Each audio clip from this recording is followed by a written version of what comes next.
Hi everyone, welcome to central academy. I hope आप लोग अच्छे होंगे। तो आज हम आपके लिए इस वीडियो में लेकर आए हैं बिहार शिक्षक भर्ती परीक्षा सेकंड फेज के लिए ईवीएस के क्वेश्चंस हैं जो आपके एग्जाम के लिए मोस्ट इंपॉर्टेंट होने वाला है और आपके एग्जाम में ज़्यादा वक्त बचा नहीं हुआ है। तो जितना ज़्यादा हो सके आप रिविज़न करिए और प्रैक्टिस सेट से सॉल्व कीजिए, प्लस प्रीवियस ईयर के क्वेश्चन आप ज़रूर कीजिए। और फिर चलिए आइए देख लेते हैं हमारा क्वेश्चन क्या है। इससे पहले अगर आप चैनल पर नए आए हो तो आप चैनल को सब्सक्राइब कर लीजिए और बेल आइकन को प्रेस कर लीजिए, जिससे कि हमारा नोटिफिकेशन आप तक जरूर पहुंचे, और वीडियो को लाइक कर दीजिए। आइए फिर देख लेते हैं हमारा क्वेश्चन क्या है। क्वेश्चन है कि अंतर्राष्ट्रीय टाइगर दिवस मनाया जाता है। तो अंतर्राष्ट्रीय टाइगर दिवस कब मनाया जाता है? तो वह 29 जुलाई को मनाया जाता है। बी ऑप्शन राइट ऑप्शन होगा इसमें। फिर आगे देखते हैं क्वेश्चन कि भारत में प्रोजेक्ट टाइगर प्रारंभ किया गया था। तो भारत में टाइगर प्रोजेक्ट कब आरंभ किया गया था? 1973 ईस्वी में। बी ऑप्शन राइट ऑप्शन होगा। आगे देखते हैं, भारत में सबसे बड़ा बाघ आवास पाया जाता है। तो भारत में सबसे बड़ा बाघ आवास कहाँ पाया जाता है? फर्स्ट है आंध्र प्रदेश, दूसरा है कर्नाटक, तीसरा है मध्य प्रदेश और चौथा है उत्तर प्रदेश में।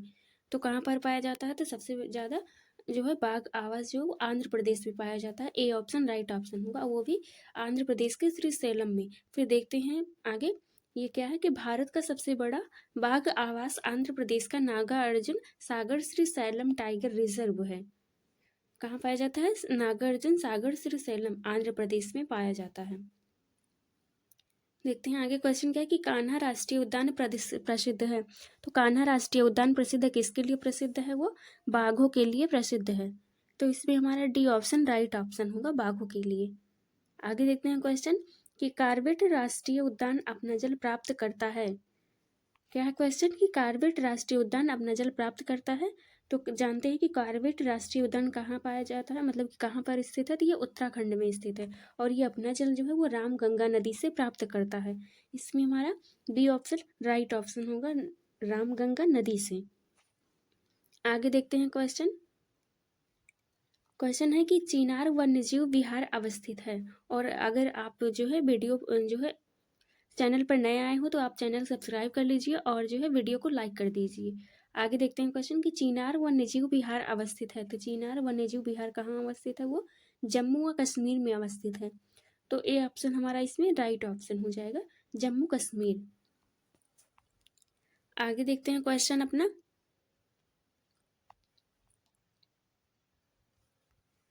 हमारा आगे क्वेश्चन है कि विश्व का सबसे बड़ा वानस्पतिक उद्यान स्थित है। तो विश्व का सबसे बड़ा वानस्पतिक उद्यान कहाँ स्थित है? तो वो हमारा फर्स्ट ऑप्शन होगा, क्यू इंग्लैंड में स्थित है। कहाँ स्थित है? ए ऑप्शन होगा, इंग्लैंड में स्थित है, क्यू में। देख लेते हैं कि इंग्लैंड के क्यू स्थित रॉयल बोटेनिकल गार्डन की स्थापना 1759 ईस्वी में हुई थी। कितने में? 1759 ईस्वी में हुई थी। तो इसे वर्ष 2003 में यूनेस्को विश्व विरासत स्थल घोषित किया गया था। इसमें पौधों की 40,000 से अधिक प्रजातियां हैं तथा यह विश्व का सबसे बड़ा वानस्पतिक उद्यान है, जिसे हम बोटेनिकल गार्डन कहते हैं। आगे देखते हैं क्वेश्चन क्या है कि निम्नलिखित में से कौन सा एक ऊर्जा का नवीकरण स्रोत है। तो ऊर्जा का नवीकरण स्रोत कौन सा है? वो है सौर ऊर्जा है। तो हमारा इसमें डी ऑप्शन राइट ऑप्शन होगा, सौर ऊर्जा। आगे देखते हैं क्वेश्चन क्या है। जीवाश्म ईंधनों में एकमात्र ऊर्जा का चरम स्रोत है। तो जीवाश्म ईंधनों में ऊर्जा का जो स्रोत है वो क्या है? सूर्य है। इसमें बी ऑप्शन हमारा राइट ऑप्शन होगा, सूर्य।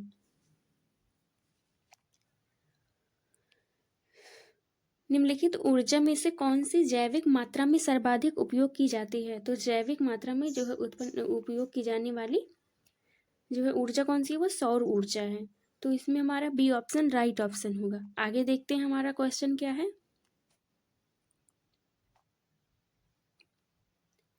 आगे क्वेश्चन है कि अंतरराष्ट्रीय सौर गठबंधन का प्रथम शिखर सम्मेलन निम्नलिखित में से किस शहर में हुआ था? क्या क्वेश्चन कह रहे हैं कि अंतरराष्ट्रीय सौर गठबंधन का प्रथम शिखर सम्मेलन निम्नलिखित में से किस शहर में हुआ था? तो फर्स्ट ऑप्शन है नई दिल्ली, दूसरा है न्यूयॉर्क और तीसरा है पेरिस। तो कहाँ हुआ था हमारा? राइट ऑप्शन कौन सा हो जाएगा हमारा? राइट ऑप्शन होगा इसमें इसमें हमारा नई दिल्ली होगा, ए ऑप्शन राइट ऑप्शन होगा। आगे देखते हैं क्वेश्चन, विश्व का प्रथम पूर्ण रूप से सौर ऊर्जा से संचालित अंतरराष्ट्रीय हवाई पत्तन स्थित है, तो वो कोच्चि में स्थित है। आगे देखते हैं क्वेश्चन, निम्नलिखित में से कौन सी बायोडीजल की फसल है, तो कौन सी है, जेट्रोफा है। इसमें सी ऑप्शन हमारा राइट ऑप्शन होगा। फिर आगे देखते हैं क्वेश्चन, निम्नलिखित ईंधनों में से कौन सा न्यूनतम पर्यावरणीय प्रदूषण उत्पन्न करता है, तो सबसे कम जो है पर्यावरण प्रदूषण उत्पन्न करता है हाइड्रोजन, जो है इसमें सी ऑप्शन राइट ऑप्शन होगा, हाइड्रोजन। आगे देखते हैं क्वेश्चन क्या है कि मानव गतिविधियों से परिवर्तित पर्यावरण कहलाता है, तो मानव गतिविधियों से परिवर्तित पर्यावरण कहलाता क्या कहलाता है, एंथ्रोपोजेनिक पर्यावरण कहलाता है। इसमें बी ऑप्शन हमारा राइट ऑप्शन होगा, एंथ्रोपोजेनिक पर्यावरण। आगे देखते हैं क्वेश्चन, प्रकाश रासायनिक धूम्र कोहरे के बनने के समय निम्न में से कौन सा एक उत्पन्न होता है, क्या उत्पन्न होता है, फर्स्ट है हाइड्रोकार्बन, दूसरा नाइट्रोजन ऑक्साइड, तीसरा है ओजोन और चौथा है मीथेन। तो हमारा बी ऑप्शन होगा नाइट्रोजन ऑक्साइड। फिर आगे देखते हैं क्वेश्चन, धुआं में आंखों को प्रभावित करने वाला कौन सा शक्तिशाली उत्तेज होता है, तो कौन सा होता है इसमें, तो हमारा इसमें डी ऑप्शन हो जाएगा, फेराक्जी एसिटाइल नाइट्रेट। इसमें डी ऑप्शन राइट ऑप्शन होगा। आगे देखते हैं क्वेश्चन क्या है कि सामान्य स्थितियों में वातावरण में प्रदूषण उत्पन्न करने वाली गैस है, कौन सी गैस है, तो फर्स्ट है CO, दूसरा CO2, तीसरा है N2 और चौथा है O2। तो हमारा इसमें होगा CO, कार्बन मोनोऑक्साइड। आगे देखते हैं क्वेश्चन, निम्नलिखित में से कौन द्वितीयक प्रदूषक है, तो द्वितीयक प्रदूषक कौन है, हमारा इसमें स्मॉग होगा, ए ऑप्शन होगा इसमें स्मॉग, और दूसरा कार्बन डाइऑक्साइड, तीसरा कार्बन मोनोऑक्साइड, चौथा है फ्लाई एश। तो हमारा स्मॉग होगा इसमें। तो देखते हैं हमारा कि जो है ये द्वितीयक और प्राथमिक कारक होते क्या हैं, तो हमारा देखते हैं कि वह वायु प्रदूषक जो प्रदूषक और स्रोत से सीधे वायु में मिलते हैं प्राथमिक प्रदूषक कहलाते हैं, मतलब कि प्राइमरी पॉल्यूटेंट। जैसे एग्जांपल में CO, CO2, SO2 इत्यादि। जैसे जबकि ऐसे वायु प्रदूषक जो प्राथमिक वायु प्रदूषकों तथा साधारण वातावरणीय पदार्थों की क्रिया के फलस्वरूप उत्पन्न होते हैं द्वितीयक वायु प्रदूषक नाम से जाने जाते हैं। जैसे कि ओजोन O3 हो गया, और फिर जो है क्या हो गया, पैराऑक्सीटाइल नाइट्रेट। ओजोन तथा स्मॉग द्वितीयक प्रदूषक हैं, जबकि सल्फर के ऑक्साइड जो हैं वो नाइट्रोजन के ऑक्साइड और कार्बन मोनोऑक्साइड प्राथमिक प्रदूषक हैं। आगे देखते हैं क्वेश्चन है कि मोटर वाहनों से निकलने वाली निम्न में से कौन सी एक मुख्य प्रदूषक गैस है, तो मोटर वाहनों से निकलने वाली प्रदूषक गैस कौन सी है, तो ए ऑप्शन कार्बन डाइऑक्साइड, दूसरा है कार्बन मोनोऑक्साइड, तीसरा है मार्स गैस और चौथा है नाइट्रोजन ऑक्साइड। तो इसमें होगा बी ऑप्शन होगा कार्बन मोनोऑक्साइड। आगे देखते हैं हमारा क्वेश्चन क्या है, वाहनों में पेट्रोल के जलने से निम्न धातु वायु को प्रदूषित करती है। क्वेश्चन क्या है, क्वेश्चन है कि वाहनों में पेट्रोल के जलने से निम्न धातु वायु को प्रदूषित करती है। फर्स्ट है मरकरी, दूसरा कैडमियम, तीसरा है लेड। तो इसमें लेड होगा। आगे देखते हैं हमारा क्वेश्चन है कि CNG का मुख्य घटक है, तो CNG का मुख्य घटक क्या है, तो हमारा इसमें डी ऑप्शन होगा CH4। CH4 CNG का मुख्य घटक है, तो हमारा इसमें राइट ऑप्शन डी ऑप्शन हो जाएगा। तो आगे देखते हैं हमारा क्वेश्चन क्या है, आगे हमारा क्वेश्चन है कि फ्लाई ऐश एक प्रदूषक दहन उत्पाद है जो प्राप्त होता है जलाने से। किसके जलाने से प्राप्त होता फ्लाई ऐश, तो हमारा राइट ऑप्शन ए होगा कोल, पत्थर के कोयले को जलाने से प्राप्त होता है। फिर आगे देखते हैं हमारा क्वेश्चन क्या है, आगे क्वेश्चन है कि फ्लाई ऐश प्रदूषण होता है, तो फ्लाई ऐश प्रदूषण होता है क्या होता है, तो हमारा इसमें राइट ऑप्शन होगा डी ऑप्शन, खनन से होगा। आगे देखते हैं क्वेश्चन कि निम्नलिखित में से कौन सा एक वायु प्रदूषण के जैविक सूचक का कार्य करता है, तो वायु प्रदूषण का जैविक सूचक जो होता है लाइकेन होता है। इसमें हमारा ए ऑप्शन राइट ऑप्शन होगा लाइकेन। आगे देखते हैं क्वेश्चन क्या है, आगे क्वेश्चन है कि इंडोर वायु प्रदूषण का सर्वाधिक महत्वपूर्ण प्रदूषक है। इंडोर वायु प्रदूषण का सर्वाधिक महत्वपूर्ण प्रदूषक है कौन है, तो राइट ऑप्शन इसमें होगा रेडॉन होगा, रेडॉन गैस से। फिर आगे देखते हैं क्वेश्चन क्या है कि सिगरेट के धुएं में मुख्य प्रदूषक होता है। तो सिगरेट के धुएं में क्या होता है, तो जो है हमारा डी ऑप्शन होगा डाई ऑक्सीजन या फिर बेंजीन। हमारा डी ऑप्शन राइट ऑप्शन होगा इसमें। आगे देखते हैं क्वेश्चन क्या है। अम्ल वर्षा जिसे हम एसिड रेन कहते हैं निम्नांकित द्वारा वायु प्रदूषण के कारण होता है। तो अम्ल वर्षा किसके द्वारा होता है, तो हमारा जो है वो कार्बन डाइऑक्साइड या फिर कार्बन मोनोऑक्साइड या मीथेन। तो हमारा डी ऑप्शन होगा नाइट्रस ऑक्साइड एवं सल्फर डाइऑक्साइड के कारण होता है। आगे देखते हैं क्वेश्चन क्या है कि अम्ल वर्षा में कौन सा अम्ल उपस्थित होता है। तो अम्ल वर्षा में कौन सा अम्ल उपस्थित होता है, तो फिर कौन सा अम्ल उपस्थित होता है, तो हमारा फर्स्ट ऑप्शन है बेंजोइक अम्ल, दूसरा एसिटिक अम्ल और तीसरा है नाइट्रिक अम्ल और चौथा है ऑक्जेलिक अम्ल और फिर पांचवा है उपयुक्त में से कोई नहीं। तो हमारा इसमें राइट ऑप्शन कौन सा होगा, अम्ल में कौन सा अम्ल, वो सॉरी अम्ल वर्षा में कौन सा अम्ल प्राप्त उपस्थित होता है, तो उसमें होता है नाइट्रिक अम्ल होता है।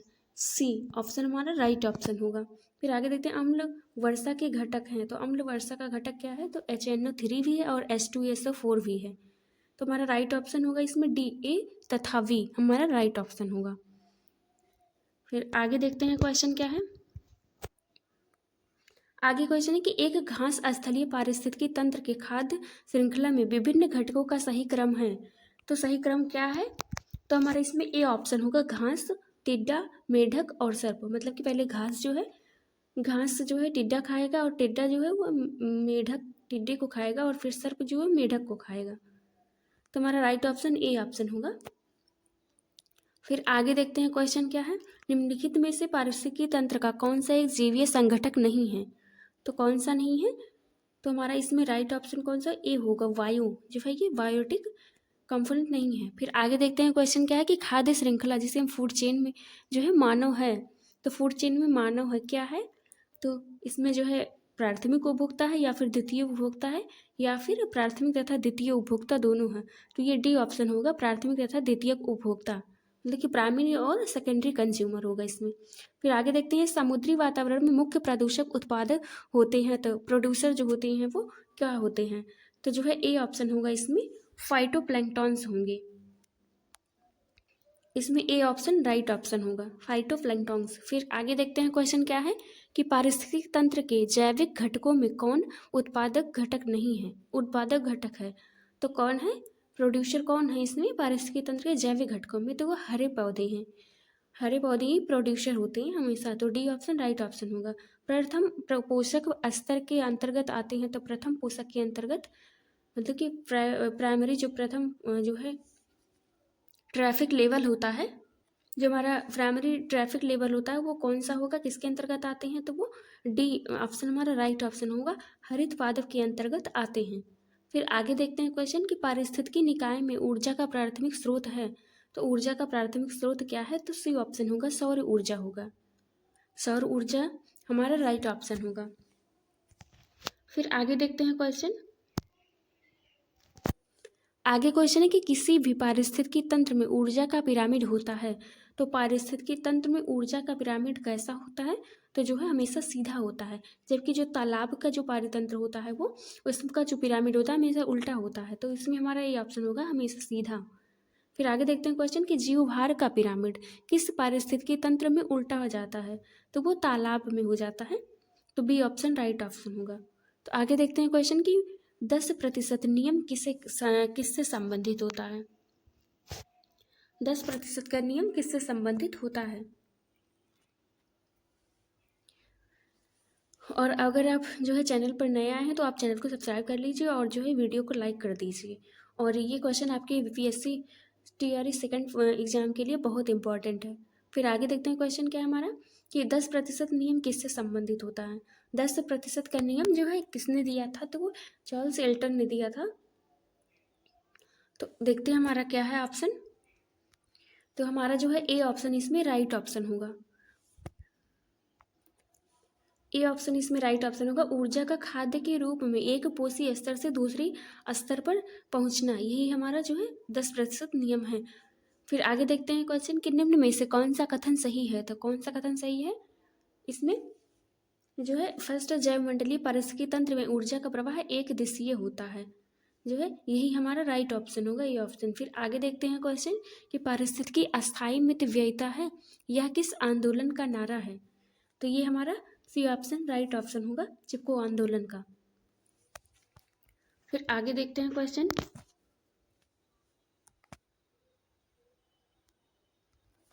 हमारा क्वेश्चन है कि पारिस्थितिकी तंत्र में उच्चतम पोषण स्तर होता है, मतलब कि सबसे ऊपर के टॉप जो है स्तर कौन सा होता है, किसका होता है? तो वो होता है सर्वाहारी का, मतलब कि ओमनीवोरस का। तो सी ऑप्शन राइट ऑप्शन होगा इसमें। फिर आगे है पारिस्थितिकी तंत्र में तत्वों के चक्रण को क्या कहते हैं? तो पारिस्थितिकी तंत्र में तत्वों के चक्रण को हम जैव भू रासायनिक चक्र कहते हैं, मतलब बी ऑप्शन हमारा राइट ऑप्शन होगा, बायो जियो केमिकल साइकिल। तो इसमें बी ऑप्शन होगा राइट ऑप्शन। आगे देखते हैं, आगे क्वेश्चन है कि पारिस्थितिकी संक्रमण अवधारणा का सर्वप्रथम प्रयोग किया गया किसके द्वारा किया गया है? तो हमारा इसमें राइट ऑप्शन कौन सा होगा? पारिस्थितिकी संक्रमण की बात कर रहा है, तो इसमें वेनेट द्वारा किया गया है, तो हमारा बी ऑप्शन राइट ऑप्शन होगा। फिर आगे देखते हैं, पारिस्थितिकी अस्थायी मितव्ययिता है या किस आंदोलन का नारा है? तो चिपको आंदोलन का है। ठीक है, आगे देखते हैं, चिपको आंदोलन संबंधित होता है, तो चिपको आंदोलन हमें पता है वो पादप संरक्षण से संबंधित होता है, तो ए ऑप्शन हमारा राइट ऑप्शन होगा। फिर आगे देखते हैं क्वेश्चन क्या है,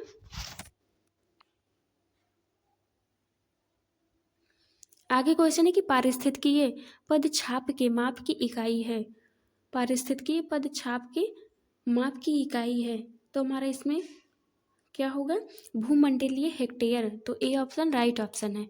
एक मनुष्य के जीवन को पूर्ण रूप से धारणीय करने के लिए आवश्यक न्यूनतम भूमि को क्या कहते हैं? ये हमारा जो है बहुत इंपॉर्टेंट क्वेश्चन है, हमेशा एग्जाम में पूछे जाते हैं। आइए देख लेते हैं, ऑप्शन क्या है? फर्स्ट ऑप्शन है जीवजात, और दूसरा है पारिस्थितिकीय पदछाप, और तीसरा है जीवोम, और चौथा है निकित। तो इसमें हमारा ऑप्शन राइट आंसर क्या होगा? इसमें हमारा बी ऑप्शन राइट ऑप्शन होगा, पारिस्थितिकीय छाप। फिर आगे देखते हैं, निम्नलिखित वृक्षों में कौन पारिस्थितिकी मित्र नहीं है? तो निम्नलिखित वृक्षों में कौन सा पारिस्थितिकी मित्र नहीं है? तो यूकेलिप्टस जो है वो हमारा बी ऑप्शन राइट ऑप्शन होगा, यही हमारा मित्र नहीं होता यूकेलिप्टस। तो आगे देखते हैं, क्वेश्चन क्या है, आगे क्वेश्चन है कि दो विभिन्न समुदायों के बीच का संक्रांति की क्षेत्र कहलाता है, तो क्या कहलाता है? इकोटोन कहलाता है। फिर आगे देखते हैं क्वेश्चन की सर्वाधिक अस्थायी पारिस्थितिकी तंत्र निम्नलिखित में से कौन है? सर्वाधिक अस्थायी पारिस्थितिकी तंत्र निम्नलिखित में से कौन है? तो कौन है? महासागर है, तो हमारा राइट ऑप्शन सी ऑप्शन होगा। फिर आगे देखते हैं क्वेश्चन के निम्न में से किसने सर्वप्रथम गहन पारिस्थितिकी मतलब कि डीप इकोलॉजी शब्द का प्रयोग किया? तो हमारा इसमें राइट ऑप्शन होगा, डी ऑप्शन होगा, ऑर्नीज नेस ने किया था। आगे देखते हैं क्वेश्चन की मोनोक्लाइमेक्स जिसे हम एकल चरम कहते हैं सिद्धांत का प्रतिपादन किया, तो किसने किया? इसमें हमारा राइट ऑप्शन कौन होगा? एफ ई क्लेमेंट्स होगा, इसमें ए ऑप्शन। फिर आगे देखते हैं क्वेश्चन, जैव विविधता को परिभाषित किया जाता है, तो जैव विविधता को किससे परिभाषित किया जाता है? तो जैव विविधता किसको परिभाषित किया जाता है? तो जैव विविधता का मतलब विभिन्नता होती है, तो मतलब कि विभिन्न प्रजातियों की श्रेणी, मतलब किसी पर्यावरण में विभिन्न प्रजातियों की श्रेणी ही जैव विविधता कहलाती है, मतलब अलग अलग प्रजातियां जो है जहाँ पाई जाती हैं जिस पर्यावरण में, उसे ही। आगे देखते हैं, निम्नलिखित में से किसने सर्वप्रथम बायोडाइवर्सिटी शब्द का प्रयोग किया? तो बायोडाइवर्सिटी शब्द का प्रयोग सबसे पहले किसने किया था? देखते हैं हमारा राइट ऑप्शन कौन सा होगा, तो वो होगा वाल्टर जी रोसेन ने। वाल्टर जी रोसेन ने जो है बायोडाइवर्सिटी शब्द का प्रयोग किया था। फिर आगे देखते हैं, फूलों की घाटी अवस्थित है, तो फूलों की घाटी हमें पता है वो उत्तराखंड में स्थित है, हमारे इसमें राइट ऑप्शन सी ऑप्शन होगा, फूलों की घाटी। भारत का प्रथम national centre for marine biodiversity किस शहर में स्थित है? NCMB जिसको कहते हैं, किस शहर में स्थित है? तो हमारा बायोडाइवर्सिटी जो हमारा इसमें राइट ऑप्शन होगा, जामनगर में। तो आगे देखते हैं क्वेश्चन की सर्वाधिक जैव विविधता कहाँ पाई जाती है?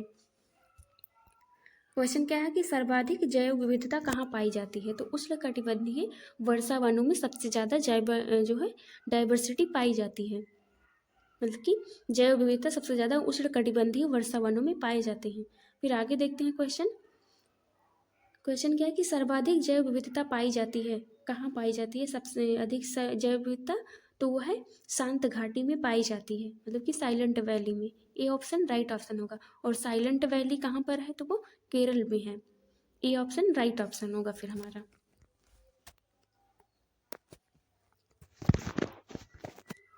आगे क्वेश्चन कौन सा है? आगे क्वेश्चन है कि साइलेंट वैली परियोजना निम्नलिखित में से किस राज्य से संबंधित है? तो साइलेंट वैली परियोजना निम्नलिखित में से किस राज्य से संबंधित है? वो केरल से संबंधित है। साइलेंट वैली जो है इसी केरल में ही स्थित है। फिर आगे देखते हैं, निम्नलिखित में से किसे भारत में जैविक विविध हॉटस्पॉट के रूप में पहचाना जाता है? तो स्पॉट कहाँ पहचाना, जो कौन सा? तो पश्चिमी घाट को सबसे ज़्यादा यहीं पर पाया जाता है। आगे देखते हैं, भारत में सबसे अधिक जैव विविधता संपन्न क्षेत्र है, तो वो है पश्चिमी घाट है। हमारा सी ऑप्शन राइट ऑप्शन होगा। फिर आगे देखते हैं क्वेश्चन क्या है। आगे हमारा क्वेश्चन है कि जैव विविधता के नाश का कारण है। तो जैव विविधता किसके द्वारा जो है मतलब कि खत्म होती जा रही है? तो वो फर्स्ट ऑप्शन है जीवों के प्राकृतिक आवास की कमी, और दूसरा है पर्यावरणीय प्रदूषण, और तीसरा है वनों का नाश, चौथा है उपर्युक्त सभी। तो हमारा डी ऑप्शन राइट ऑप्शन होगा। फिर आगे देखते हैं, इनमें से कौन सा जैव विविधता के लिए बड़ा खतरा है? तो बायोडाइवर्सिटी के लिए सबसे बड़ा खतरा कौन सा है? फर्स्ट ऑप्शन है भंगुर पारितंत्र जैसे मैनग्रोव और नम भूमि, और फिर इसमें हमारा सी ऑप्शन राइट ऑप्शन होगा, प्राकृतिक आवासों और वनस्पति का विनाश तथा झूम खेती, जिसके द्वारा जो है जैव विविधता खतरे में है। फिर आगे देखते हैं हमारा क्वेश्चन क्या है। इससे पहले आप जो है वीडियो को लाइक कर दीजिए।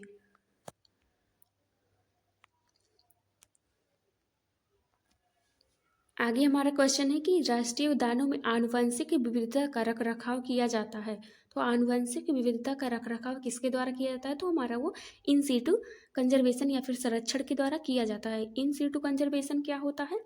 तो देखते हैं, राष्ट्रीय उद्यानों तथा वन्य जीव अभ्यारण्य में इन सीटू कंजर्वेशन द्वारा आनुवंशिक विविधता का रख रखाव किया जाता है।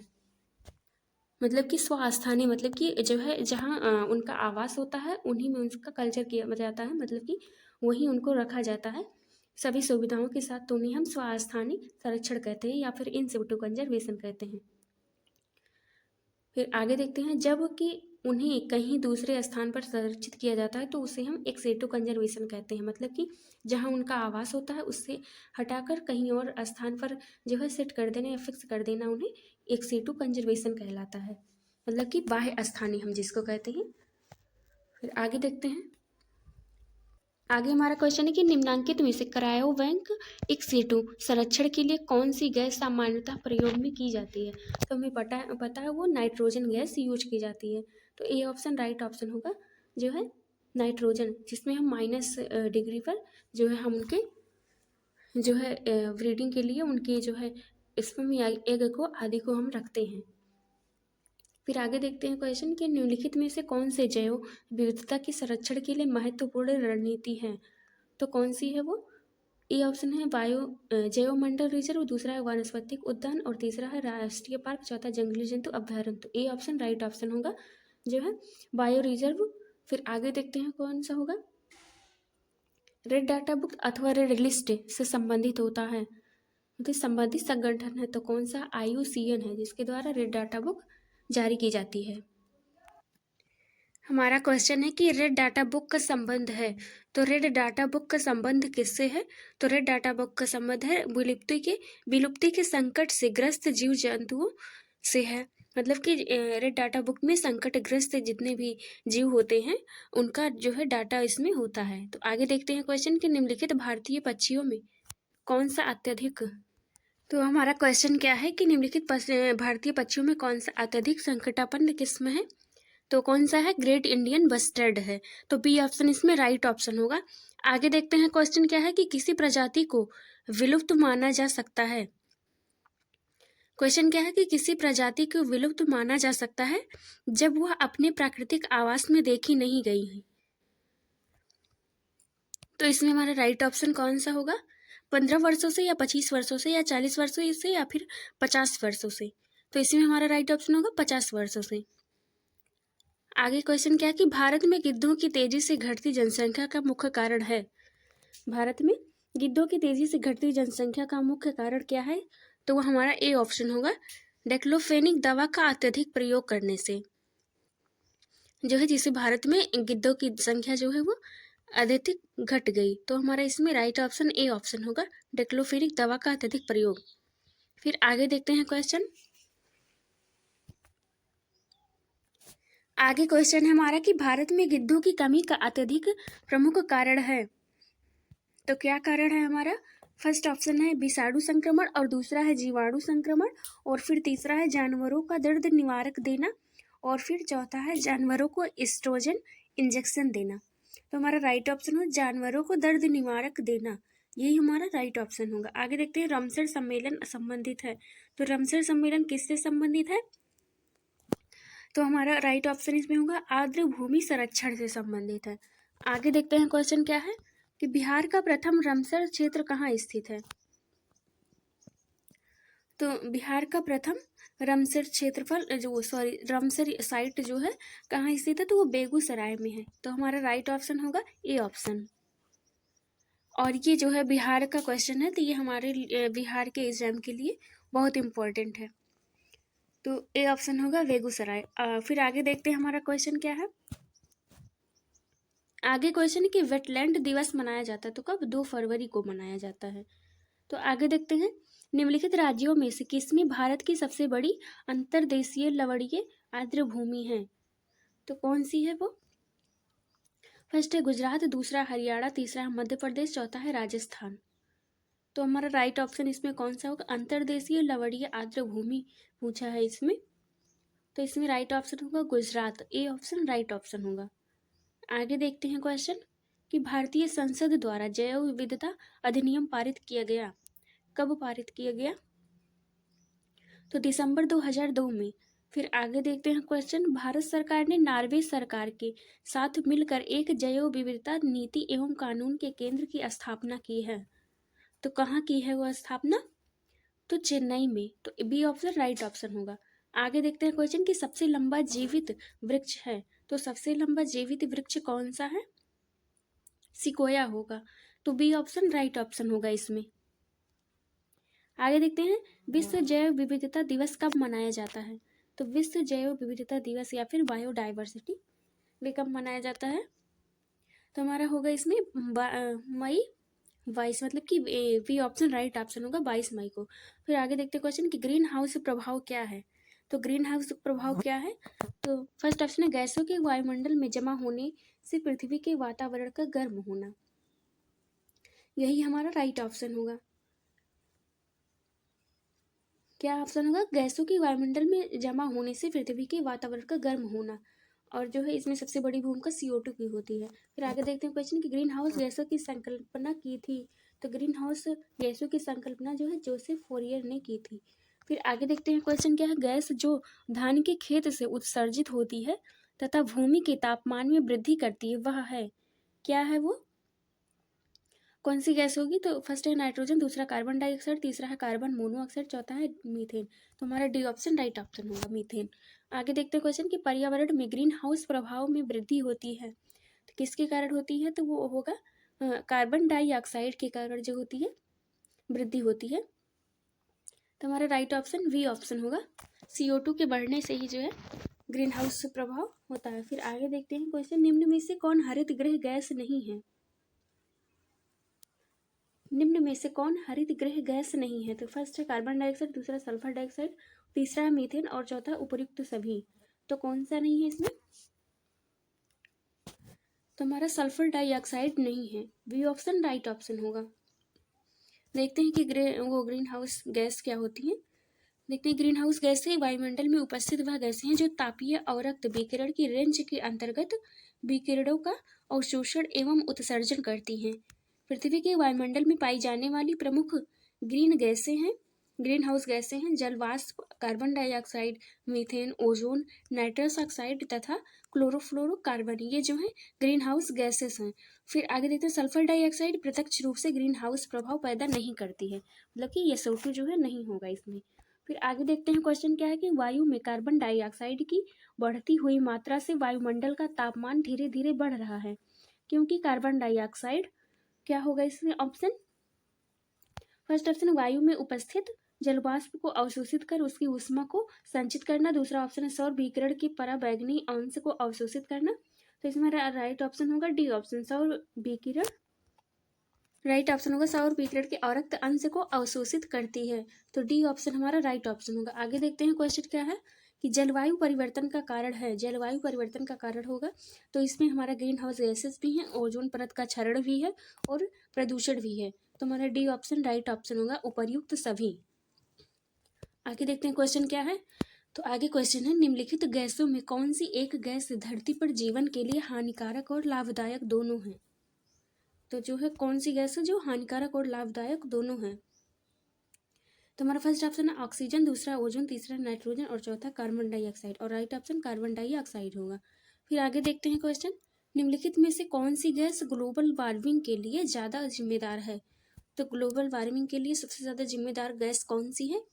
तो वो है फर्स्ट ऑप्शन नाइट्रोजन, दूसरा मीथेन, तीसरा कार्बन डाइऑक्साइड, चौथा कार्बन मोनोऑक्साइड। तो हमारा इसमें राइट ऑप्शन होगा सी ऑप्शन होगा, कार्बन डाइऑक्साइड, जो कि ग्लोबल वार्मिंग के लिए सबसे ज़्यादा जिम्मेदार गैस यही मानी जाती है। आगे देखते हैं क्वेश्चन गैस जो धान के खेत से उत्सर्जित होती तथा भूमि के तापमान में वृद्धि करती वह है। तो इसमें हमारा डी ऑप्शन राइट ऑप्शन होगा, मीथेन। फिर आगे देखते हैं क्वेश्चन क्या है। आगे क्वेश्चन हमारा जुगाली करने वाले पशुओं से जिन ग्रीन हाउस गैस का निस्सारण होता है वह है। जुगाली करने वाले पशुओं से जो है वो कौन सी गैस निकलती है वो। तो होगा हमारा बी ऑप्शन होगा, मीथेन। इसमें राइट ऑप्शन होगा।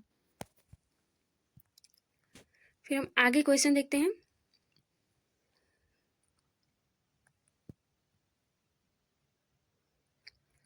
आगे हम क्वेश्चन देखते हैं हमारा क्या है।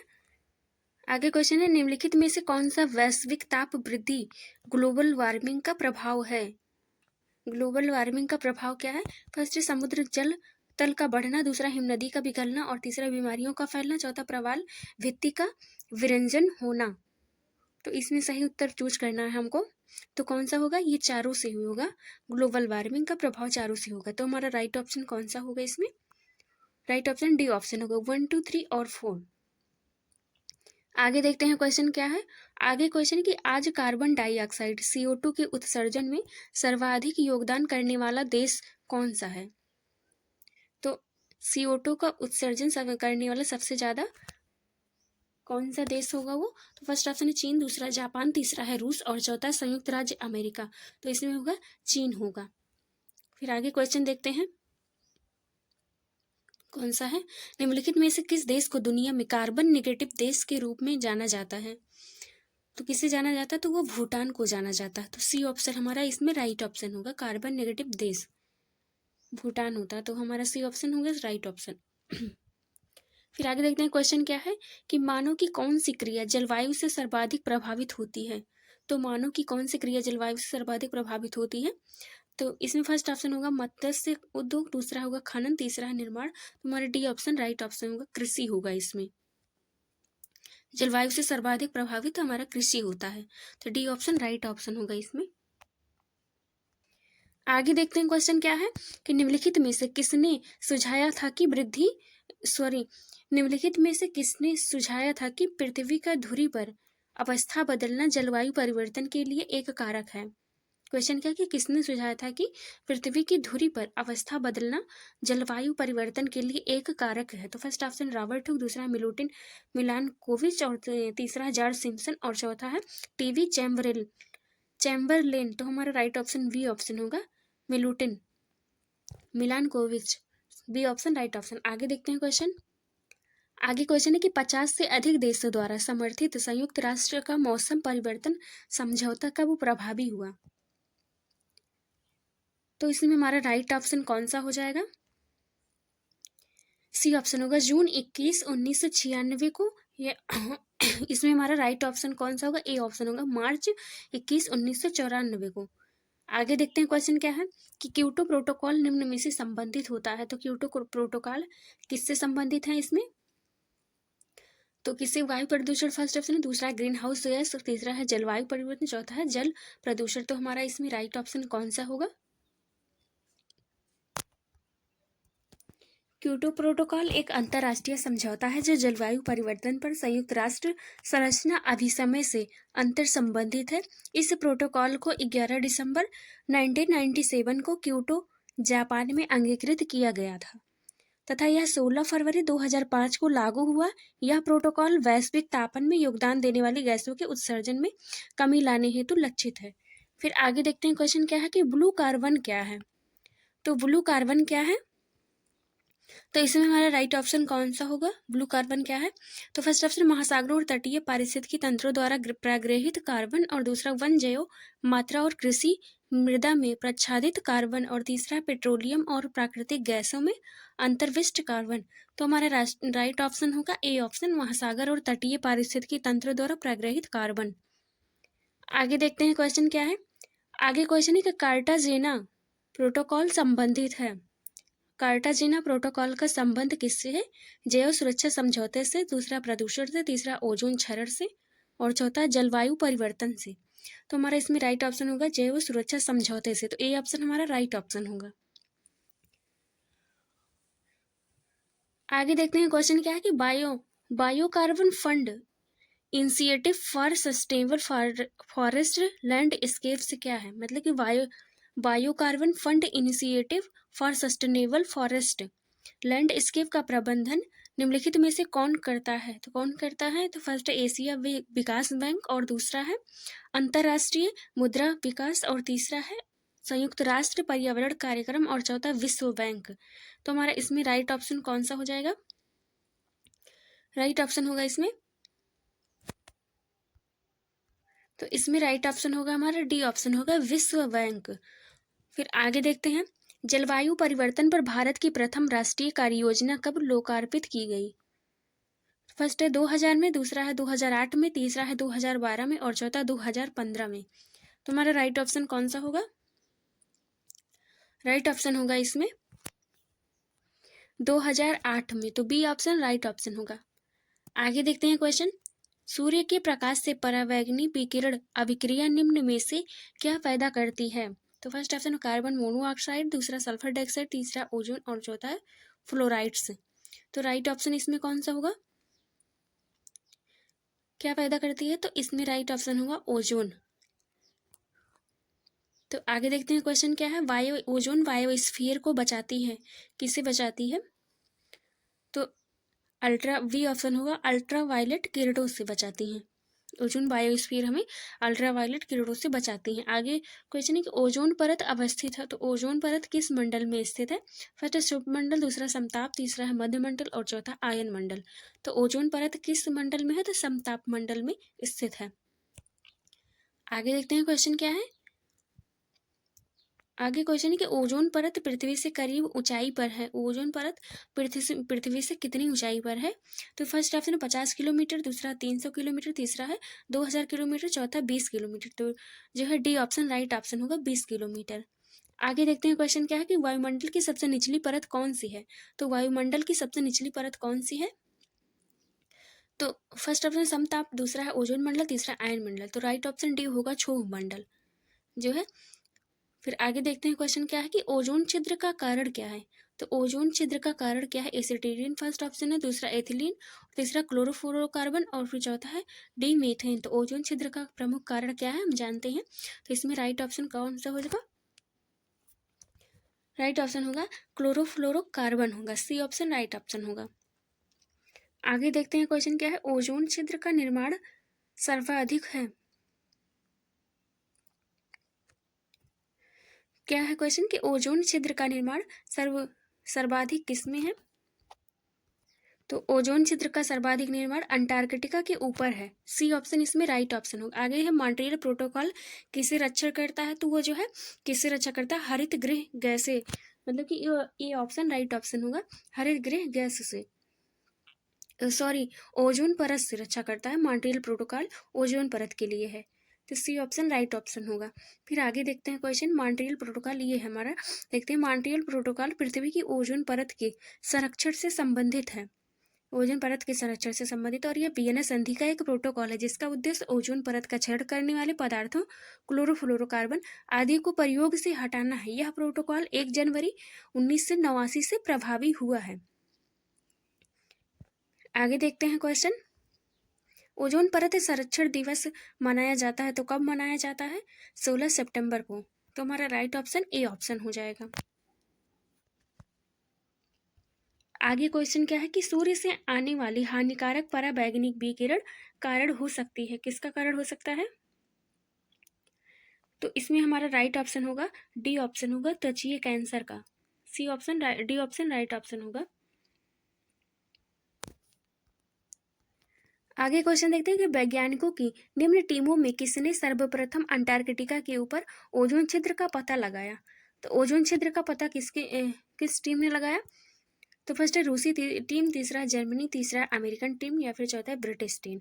तो जो है डी ऑप्शन होगा, ब्रिटिश टीम ने पता लगाया। फिर आगे देखते हैं क्वेश्चन, निम्नलिखित में से कहाँ सदाबहार वन पाए जाते हैं? तो सदाबहार वन कहाँ पाए जाते हैं? तो जो है वो मालवा पठार, दूसरा पूर्वी घाट, तीसरा पश्चिमी घाट और चौथा छोटा नागपुर पठार। तो जो है पश्चिमी घाट में सबसे ज्यादा सदाबहार वन पाए जाते हैं। आगे देखते हैं क्वेश्चन, किस उसका हवा में नाइट्रोजन की मात्रा होती है? तो 78% होती है मात्रा नाइट्रोजन की। आगे देखते हैं हवा में जिस गैस की मात्रा सबसे अधिक है वह है? तो हवा में जो है नाइट्रोजन की मात्रा सबसे अधिक है।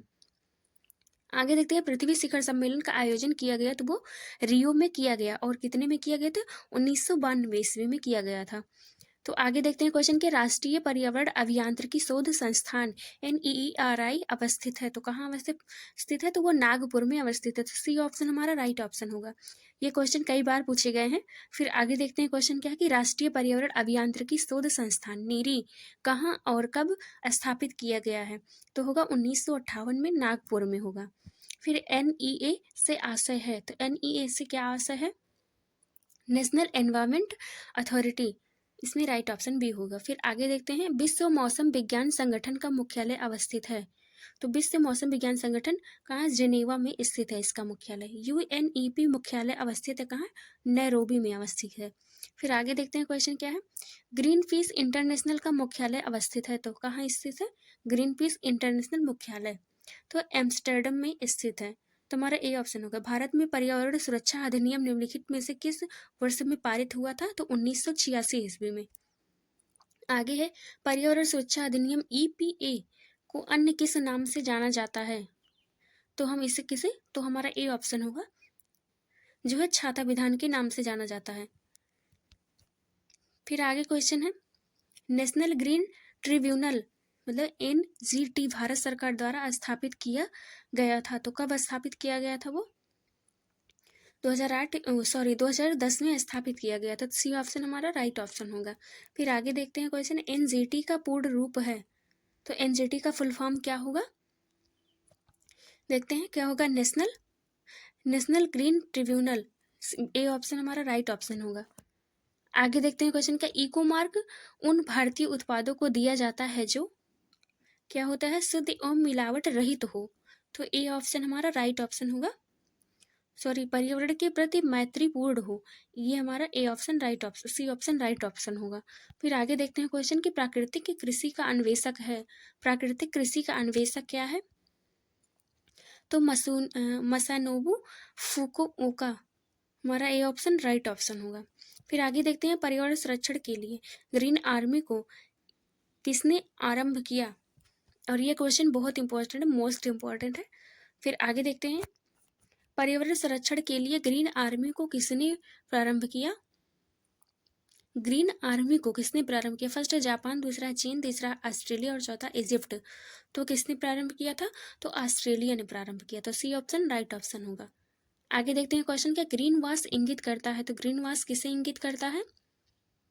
तो पर्यावरण संरक्षण का झूठा वादा करना, डी ऑप्शन राइट ऑप्शन होगा। फिर आगे देखते हैं क्वेश्चन क्या कि विश्व पर्यावरण दिवस मनाया जाता है, तो हम जानते हैं विश्व पर्यावरण दिवस 5 जून को मनाया जाता है, तो बी ऑप्शन इसमें राइट ऑप्शन होगा। फिर आगे देखते हैं क्वेश्चन क्या है हमारा, आगे क्वेश्चन है कि पारिस्थितिकी निम्नलिखित के बीच पारस्परिक संबंधों का अध्ययन है, किसके बीच का अध्ययन है? जो है वो जीवों और वातावरण के बीच का अध्ययन है, पारिस्थितिकी कहलाता है। फिर आगे देखते हैं क्वेश्चन क्या है, पारिस्थितिकी तंत्र की संकल्पना को प्रस्तावित किया था, तो किसने प्रस्तावित किया था? फर्स्ट ऑप्शन जी टेलर ने, ओ सॉरी, हमारा डी ऑप्शन होगा, टॉन्सले ने प्रस्तावित किया था पारिस्थितिकी तंत्र को, इकोसिस्टम को। फिर आगे देखते हैं, पृथ्वी का सर्वाधिक बृहद पारिस्थितिकी तंत्र निम्नलिखित में से कौन था? तो कौन होगा वो? जैव मंडल होगा, बायोस्फीयरिज्म। फिर आगे देखते हैं क्वेश्चन, जहां जीव रहता है उस सटीक जगह को कहते हैं। तो उस सटीक जगह को क्या कहते हैं? तो इसमें हमारा राइट ऑप्शन होगा आवास कहते हैं, या फिर बायोम, या फिर पारितंत्र, या फिर निकित। तो कौन सा होगा इसको? जो है ई ऑप्शन हमारा राइट ऑप्शन होगा, आवास और बायोम दोनों होगा। फिर आगे देखते हैं क्वेश्चन, निम्नलिखित में से कौन सा एक पारितंत्र या फिर इकोसिस्टम शब्द का सर्वोत्कृष्ट वर्णन है? पारितंत्र का सबसे अधिक अच्छा परिभाषा है, तो सी ऑप्शन होगा, जीवो ऑर्गेनिज्म का समुदाय और साथ ही वह पर्यावरण जिसमें वह रहते हैं। आगे देखते हैं, सबसे अधिक स्थिर पारिस्थितिकी तंत्र कौन सा है? तो वो महासागर का है, ए ऑप्शन इसमें राइट ऑप्शन होगा। आगे देखते हैं क्वेश्चन, निम्न में से कौन सा एक पारिस्थितिकी तंत्र पारिस्थितिकी संतुलन बनाए रखने में मदद नहीं करता? तो क्या नहीं रखता है? तो इसमें हमारा ए ऑप्शन होगा, वनों का काटना। फिर हमारा क्वेश्चन है कि पेड़ पौधों एवं जंतुओं की सर्वाधिक विविधता विशेषता है, किसकी विशेषता है? तो हमारा कौन सा ऑप्शन होगा? उष्णकटिबंधीय आर्द्र वन, या फिर सवाना की, या फिर शीतोष्ण कटिबंधीय घास के मैदान की। तो कौन सा ऑप्शन होगा इसमें? बी ऑप्शन होगा, उष्णकटिबंधीय आर्द्र वन की। फिर आगे देखते हैं क्वेश्चन कि भारत में निम्नलिखित में से किस एक वन प्रारूप में सागौन टीक जिसे कहते हैं एक प्रभावी वृक्ष स्पीसीज है? सागौन के लिए कौन सा प्रभावी जो है वृक्ष स्पीसीज है? तो हमारा इसमें राइट ऑप्शन कौन सा हो जाएगा? तो राइट ऑप्शन जो है उष्णकटिबंधीय आर्द्र पर्णपाती वन होगा। तो आगे देखते हैं, भारत के किस राज्य में सागौन के वन क्षेत्र सर्वाधिक हैं? सागौन वन क्षेत्र सर्वाधिक कहाँ पर है, किसमें है? तो फर्स्ट है झारखंड, दूसरा आंध्र प्रदेश, तीसरा उत्तराखंड और चौथा है मध्य प्रदेश। तुम्हारा राइट ऑप्शन इसमें कौन सा होगा? तो राइट ऑप्शन होगा Madhya Pradesh, D option right option होगा। भारत के किस निम्न स्थानों में से कौन सा स्थान मैनग्रोव वनस्पति के लिए प्रसिद्ध है? मैनग्रोव वनस्पति के लिए सबसे अच्छा जो है सुंदरबन है, सी ऑप्शन इसमें राइट ऑप्शन होगा।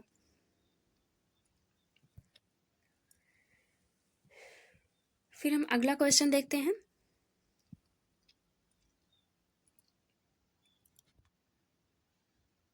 अगला क्वेश्चन है कि भारत के निम्नलिखित क्षेत्रों में से किस एक में मैनग्रोव वन, सदापर्णी वन और पर्णपाती वनों का संयोजन है? तीनों का मतलब कि संयोजन है। तो फर्स्ट है उत्तर तटीय आंध्र प्रदेश, दूसरा दक्षिण पश्चिम बंगाल, तीसरा दक्षिणी सौराष्ट्र और चौथा है अंडमान और निकोबार द्वीप समूह।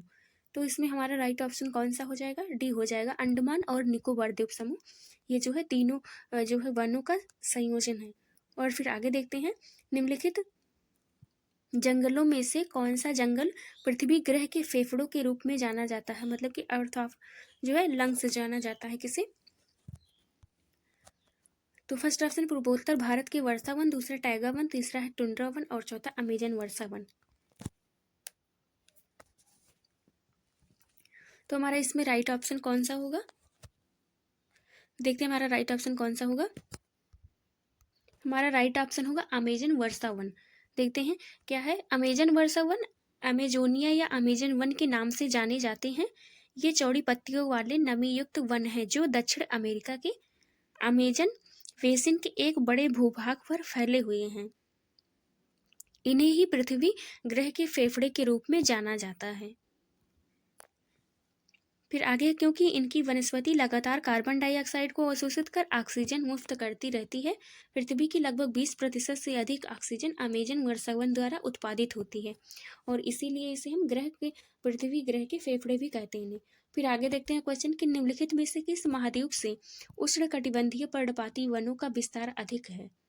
उष्णकटिबंधीय पर्णपाती वनों का विस्तार किस महाद्वीप में सबसे ज्यादा है? फर्स्ट है अफ्रीका, दूसरा एशिया, तीसरा ऑस्ट्रेलिया और चौथा दक्षिण अमेरिका। तो कौन सा होगा? एशिया में होगा, बी ऑप्शन राइट ऑप्शन होगा जो है। फिर आगे देखते हैं क्वेश्चन। आगे क्वेश्चन है कि भारत के कुल क्षेत्रफल में वनों का क्षेत्रफल कितना है? वनों का क्षेत्रफल पूछा है तो वो कितना होगा? तो फर्स्ट ऑप्शन है 24.5% और दूसरा 21%। तो हमारा राइट ऑप्शन बी ऑप्शन हो जाएगा 21%। फिर आगे देखते हैं क्वेश्चन क्या है। आगे क्वेश्चन है, हमारे देश के निम्नलिखित राज्यों में से किस राज्य में वन का सर्वाधिक क्षेत्र है। सर्वाधिक वन क्षेत्र किस में पाए जाते हैं, कहाँ पर। तो हमारा फर्स्ट ऑप्शन है केरल, और दूसरा है उत्तर प्रदेश, तीसरा मध्य प्रदेश, और चौथा है राजस्थान। तो हमें पता है सबसे ज़्यादा कहाँ पर पाए जाते हैं। तो हमारा सी ऑप्शन होगा राइट ऑप्शन, मध्य प्रदेश में। आगे देखते हैं क्वेश्चन, निम्नलिखित में से किस राज्य में सर्वाधिक क्षेत्र वनों के अंतर्गत पाया जाता है। तो हमारा इसमें फर्स्ट ऑप्शन हिमाचल प्रदेश, दूसरा असम, तीसरा है आंध्र प्रदेश, चौथा अरुणाचल प्रदेश। तो हमारा डी ऑप्शन होगा अरुणाचल प्रदेश। फिर आगे देखते हैं क्वेश्चन क्या है। आगे हमारा क्वेश्चन कि भारत में मैनग्रोव का दूसरा सबसे बड़ा क्षेत्र पाया जाता है। तो मैनग्रोव का दूसरा सबसे बड़ा क्षेत्र कौन सा है। फर्स्ट है अंडमान निकोबार, दूसरा आंध्र प्रदेश तट के सहारे, और फिर तीसरा है गुजरात तट के सहारे, और चौथा उड़ीसा तट के सहारे। तो हमारा सी ऑप्शन राइट ऑप्शन होगा गुजरात तट के सहारे जो है। फिर आगे देखते हैं क्वेश्चन कि भारत की सबसे बड़ी मछली है। तो भारत की सबसे बड़ी मछली कौन सी है। फर्स्ट है स्टोन फिश, और दूसरा व्हेल शार्क, तीसरा मार्लिन, और चौथा हिल्सा। तो हमारा राइट ऑप्शन होगा whale shark, B option right option होगा। आगे है गेवियलिस, जिसको हम घड़ियाल कहते हैं, बहुतायत पाया जाता है। तो मतलब किस नदी में सबसे ज्यादा पाया जाता है। फर्स्ट है गंगा, दूसरा है गोदावरी, और तीसरा है कृष्णा नदी, और चौथा है कावेरी में। तो सबसे ज्यादा घड़ियाल किस में नदी में पाए जाते हैं, तो वो गंगा में पाए जाते हैं। आगे देखते हैं क्वेश्चन कि पगमार्क तकनीकी का प्रयोग किया जाता है। तो किसके लिए किया जाता है वो पगमार्क तकनीकी का प्रयोग किसके लिए किया जाता है। तुम्हारा इसमें राइट ऑप्शन कौन सा होगा। तो इसमें सी ऑप्शन राइट ऑप्शन, विभिन्न वन्य जंतुओं के जनसंख्या के आकलन के लिए। फिर आगे देखने का क्वेश्चन क्या है, भारत में वन्य जीव संरक्षण अधिनियम किस वर्ष लागू किया गया था। तो भारत में वन्य जीव संरक्षण अधिनियम कब लागू किया गया था। तो जो है 1972 ईस्वी में लागू किया गया था। देखते हैं। फिर अगला है जैव विविधता अधिनियम, वो 2002 में है। प्रोजेक्ट टाइगर वो 1973 ईस्वी में लागू किया गया। और चौथा है प्रोजेक्ट हाथी, ये 1992 ईस्वी में किया गया था, लागू किया गया था। तो इसमें आगे देखते हैं क्वेश्चन क्या है, वो सॉरी आगे देखते हैं। तो वन संरक्षण अधिनियम कब लागू किया गया, 1980 ईस्वी में। और फिर आगे है पर्यावरण संरक्षण अधिनियम कब लागू किया गया, तो 1986 में। फिर है वायु अधिनियम, मतलब कि प्रदूषण निवारण एवं नियंत्रण अधिनियम, तो 1981 में। और फिर है आगे जल प्रदूषण नियंत्रण अधिनियम, तो 1974 ईस्वी में लागू किया गया था।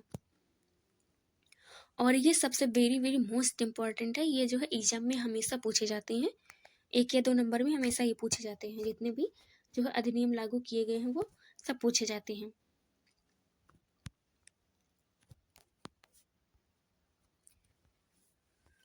तो हमारा इसमें कौन सा होगा, भारत में वन्यजीव संरक्षण अधिनियम किस वर्ष में लागू किया गया था, तो वो 1972 ईस्वी में लागू किया गया था। तो ए ऑप्शन राइट ऑप्शन होगा इसमें। फिर आगे देखते हैं क्वेश्चन। आगे हमारा क्वेश्चन है कि भारत में वन्यजीव संस्थान स्थित है। तो वन्यजीव संस्थान कहाँ स्थित है। तो फर्स्ट है नई दिल्ली, दूसरा है शिमला, और फिर तीसरा देहरादून, और चौथा है भोपाल। तो इसमें हमारा राइट ऑप्शन कौन सा होगा कि भारत में वन्यजीव संस्थान कहाँ स्थित है। तो इसमें हमारा राइट ऑप्शन होगा नई दिल्ली में। फिर आगे देखते हैं क्वेश्चन, निम्न में से किसमें किसी चिपको आंदोलन का नेता माना जाता है। क्या है क्वेश्चन कि निम्न में से किसे चिपको आंदोलन का नेता माना जाता है। तो फर्स्ट ऑप्शन है मेधा पाटेकर, दूसरा बाबा आमटे, और तीसरा सुंदर लाल बहुगुणा, और चौथा किरण बेदी। तो किसी माना जाता है, इसमें हमारा राइट ऑप्शन कौन सा होगा। सी ऑप्शन होगा सुंदरलाल बहुगुणा को। देखते हैं इसमें क्या है कि चिपको आंदोलन के प्रणेता चंडी प्रसाद भट्ट हैं। इन्होंने वर्ष 1964 ईस्वी में दसोली ग्राम स्वराज मंडल की स्थापना की। फिर हम आगे क्वेश्चन देखते हैं। आगे क्वेश्चन हमारा राजीव गांधी वन्यजीव संरक्षण पुरस्कार दिया जाता है। तो राजीव गांधी वन्यजीव संरक्षण पुरस्कार किसके क्षेत्र में दिया जाता है। तो हमारे इसमें राइट ऑप्शन कौन सा होगा। फर्स्ट ऑप्शन है शैक्षिक तथा शोध संस्थाओं को, और दूसरा वन्यजीव अधिकारियों को, और फिर तीसरा वन्यजीव संरक्षकों को। तो हमारा राइट ऑप्शन डी होगा उपयुक्त में से सभी। फिर आगे देखते क्वेश्चन क्या है, national bureau of plant genetic resources स्थित है, तो कहाँ स्थित है? फर्स्ट ऑप्शन है नई दिल्ली, दूसरा है कोलकाता, तीसरा है मुंबई और चौथा है चेन्नई। तो ये नई दिल्ली में स्थित है। आगे क्वेश्चन देखते हैं। आगे क्वेश्चन है कि अमृता देवी स्मृति पुरस्कार जिसके लिए दिया जाता है वह है, किसके लिए दिया जाता है? अमृता देवी स्मृति पुरस्कार किसके लिए दिया जाता है? तो हमारा राइट ऑप्शन इसमें होगा, राइट ऑप्शन होगा बी होगा, वन एवं वन्यजीव सुरक्षा के लिए दिया जाता है। फिर आगे देखते हैं क्वेश्चन कि राष्ट्रीय कृषि वानिकी अनुसंधान केंद्र स्थित है, राष्ट्रीय कृषि वानिकी अनुसंधान केंद्र स्थित है। तो फर्स्ट है आगरा, दूसरा है झांसी, तीसरा है लखनऊ और चौथा है कानपुर। चौथा तो हमारा बी ऑप्शन होगा झांसी। फिर आगे देखते क्वेश्चन कि वर्ल्ड वाइड लाइफ फंड मतलब कि WWF का प्रतीक कौन जानवर है? वर्ल्ड वाइड लाइफ फंड का प्रतीक कौन सा जानवर है? तो हमारा फर्स्ट ऑप्शन शेर, दूसरा है ज्वाइंट पांडा और फिर तीसरा है हॉर्नबिल और चौथा है सफेद भालू। तो क्या है ऑप्शन हमारा? राइट ऑप्शन कौन सा है? तो इसमें हमारा राइट ऑप्शन होगा ज्वाइंट पांडा, बी ऑप्शन इसमें राइट ऑप्शन है। तो हम आगे देखते हैं क्वेश्चन क्या है, ज्वाइंट पांडा हमारा आंसर होगा उसमें। फिर आगे देखते हैं क्वेश्चन क्या, किस देश में उसके भौगोलिक क्षेत्र का उच्चतम प्रतिशत वनाच्छादित है, मतलब कि सबसे ज्यादा प्रतिशत वनों से घिरा हुआ है, वनों से घिरा हुआ कौन सा देश है वो? फर्स्ट ऑप्शन चीन, दूसरा है भारत, तीसरा है इंडोनेशिया और चौथा है जापान। तो हमारा राइट ऑप्शन इसमें कौन सा होगा? जापान होगा। तो डी ऑप्शन राइट ऑप्शन होगा। फिर आगे देखते हैं क्वेश्चन क्या है कि भारत के अधिकांश वन्य जीव संरक्षित क्षेत्र घिरे हुए हैं, भारत के अधिकांश वन्य जीव क्षेत्र संरक्षित घिरे हुए हैं, क्षेत्र घिरे हुए हैं। तो किससे घिरे हुए हैं? फर्स्ट है घने जंगलों से, दूसरा नदियों और झीलों से, तीसरा है मानवीय बस्तियों से और चौथा पर्वतीय पहाड़ियों से। तो होगा हमारा सी ऑप्शन होगा, ए ऑप्शन होगा घने जंगलों से। तो है इसमें हमारा राइट ऑप्शन होगा घने जंगलों से, ए ऑप्शन राइट ऑप्शन होगा। आगे देखते हैं क्वेश्चन क्या है। तो आगे क्वेश्चन है कि भारत में स्थापित पहला राष्ट्रीय उद्यान कौन सा है? तो वो जिम कॉर्बेट राष्ट्रीय उद्यान हमारा पहला राष्ट्रीय उद्यान है, जो कि 1936 ईस्वी में स्थापित किया गया था। देखते हैं आगे क्या है क्वेश्चन कि क्वेश्चन का आंसर है कि जिम कॉर्बेट राष्ट्रीय उद्यान भारत में स्थापित पहला राष्ट्रीय उद्यान है। इसकी स्थापना वर्ष 1936 ईस्वी में हैली नेशनल पार्क के रूप में हुई थी। यह उत्तराखंड के नैनीताल जिले में स्थित है और यहाँ पर वर्ष 1973 में सर्वप्रथम टाइगर प्रोजेक्ट की शुरुआत की गई और ये मोस्ट इम्पोर्टेंट क्वेश्चन है आपके लिए। फिर आगे देखते हैं क्वेश्चन कि राजीव गांधी नेशनल पार्क अवस्थित है। तो राजीव गांधी नेशनल पार्क कहाँ स्थित है वो? तो वो कर्नाटक में स्थित है। फिर आगे देखते हैं क्वेश्चन क्या है कि एशियाटिक बब्बर शेर का निवास कहाँ है? तो एशियाटिक बब्बर शेर का निवास कौन सा है? तो हमारा वो फर्स्ट ऑप्शन है गिर वन और दूसरा कान्हा, तीसरा कॉर्बेट पार्क और चौथा है दुधवा। तो कहाँ स्थित है एशियाटिक बब्बर शेर? वो हमारा ए ऑप्शन होगा गिर वन। फिर आगे देखते हैं क्वेश्चन। आगे क्वेश्चन है कि निम्नलिखित अभ्यारण्य में कौन उल्लिखित संरक्षित प्रजातियों में सम्मिलित नहीं है? फर्स्ट ऑप्शन है जिम कॉर्बेट बाघ, दूसरा है घाना जिम कॉर्बेट जो कि बाघ के लिए है और दूसरा घाना जो कि शेर के लिए और चौथा तीसरा है काजीरंगा जो कि गैंडा के लिए है और फिर डी है पेरियार हाथी के लिए। तो कौन सा घाना शेर मतलब बी ऑप्शन राइट ऑप्शन होगा। तो आज के वीडियो में हम इतना ही और अगले वीडियो में हम आपके लिए ऐसे ही क्वेश्चन फिर लेकर आएंगे प्रैक्टिस सेट्स। फिर अगर आपको वीडियो पसंद आया तो आप जो है वीडियो को लाइक कर सकते हैं और चैनल को अगर चैनल पर नए आए हो तो आप चैनल को सब्सक्राइब कर लीजिए और बेल आइकन को आप प्रेस कर लीजिए जिससे हमारा नोटिफिकेशन जो है आप तक पहुंच सके। तो फिर मिलते हैं हम अगले वीडियो में और अगले वीडियो में आपके लिए हम साइंस के क्वेश्चंस लेकर आएंगे जो आपके PPSC सेकंड फेज एग्जाम के लिए मोस्ट इम्पॉर्टेंट होगा। फिर धन्यवाद। आगे फिर अगले वीडियो में मिलते हैं जो कि साइंस का प्रैक्टिस सेट्स होगा उसके लिए।